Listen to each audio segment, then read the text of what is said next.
Okay guys, For only sulit 100 yung 100 pesos. Go.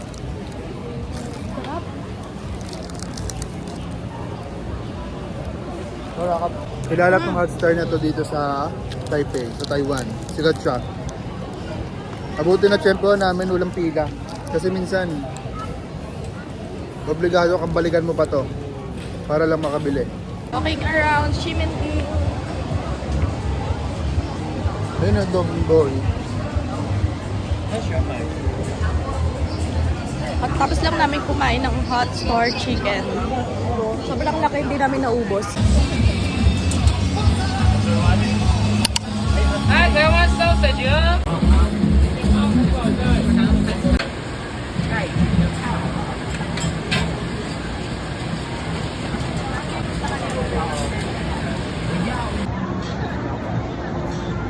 Sausage.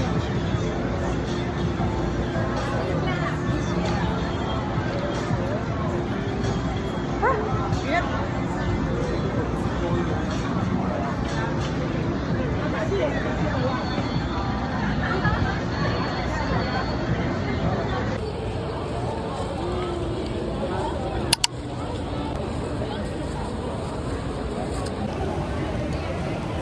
Try namin tong Nabili ko alam namin kay tawag. nanay, nagluluto doon, oh.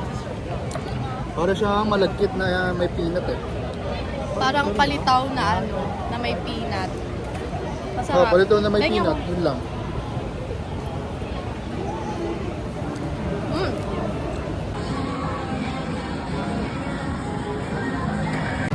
Bumili kami ng fruit shake. Grabe guys, sobrang sarap nito. Mix siya ng kiwi, pineapple, bayabas. Sobrang refreshing nito. Galing na ba tayo dito?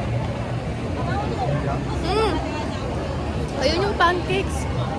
Di ba kanina na natin nagdaanin mo? Ang sarap! Sobrang sarap ng ano, prutas. Yun na, 60. Last na to. Ha? Tapos uwi na tayo.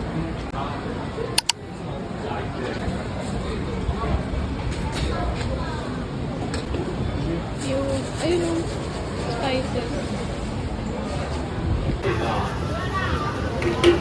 Next naman, ang aming ito-try, rice noodles. Ha? Rice noodles. Small lang yung in-order namin. Dito sa Aichung flour rice noodle.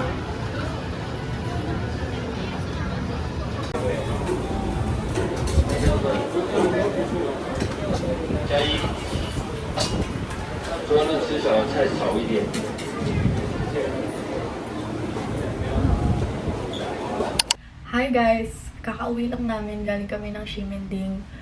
And katatapos lang namin mag-try ng iba't ibang street food. Hindi namin na-try lahat kasi hindi namin makita yung iba. So, ang na-try lang namin tonight is yung hot star, rice noodles, tapos yung parang mochi, para siyang palitaw na may peanut. And then, ano pa ba? Ayun pa lang yung na-try namin. Tapos may natira pa rin kaming hot star. Sobrang laki na, hindi namin naubos. Nag-try din kami ng sausage.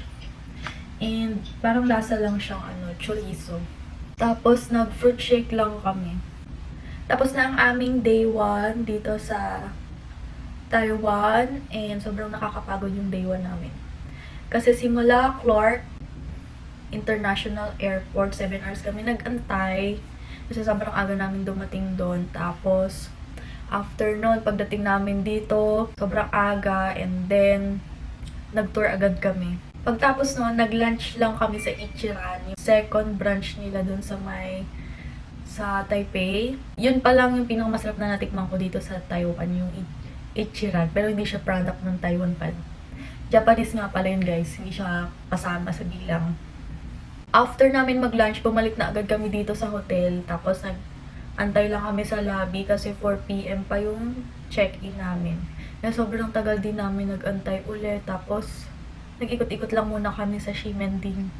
Sobrang daming magagandang damit tsaka mga bag dito sa Ximending area. Day 1 experience sa aming DIY tour. Ano ba? Nag-try kami ng 7-Eleven food. Tapos, nag-try kami mag-train, nag-try kami mag-bus. Nagpunta kami sa Shanghai Shek, nanood kami ng Changing of Guards. And then, pagkatapos noon, nagpunta naman kami ng Taipei 101. Kasi di kami nakakuha ng magandang picture sa Taipei 101 kasi sobrang init kanina. Overall experience, nakakapagod, pero masaya naman kasi try namin yung mga sikat na kinakainan dito, tsaka yung mga pinupuntahan. Kung magbubook kayo ng hotel, dapat dito na sa mismong Ximending. Maganda yung paligid dito, marami kayong mapupuntahan na stores, pwede kayong mag-food trip. Tapos, ayun, sobrang lapit lang sa station. Sa transpo naman, siguro ang pinakagusto namin is bus. Tomorrow ang agenda namin, magtutour kami sa Yelyu, Jufen, tsaka Shufen. Tapos kung maaga-aga matapos yung Magra-Rauhe night market kami, magbubuk lang kami sa club. Maaga yata yung call time bukas, kaya maaga rin kami umuwi para makatulog ng ayos. Dapat pala magmamaw kung gondola kami ngayong araw, kaso sarado pala siya kapag Monday, so hindi siya natuloy. Papahinga na kami, tapos bukas ulit. Hindi ako masyado nakapag-vlog ngayong day 1 kasi nangangapa pa ako dito sa camera, tapos hindi ko pa gamay kung paano mag shoot ng mga video.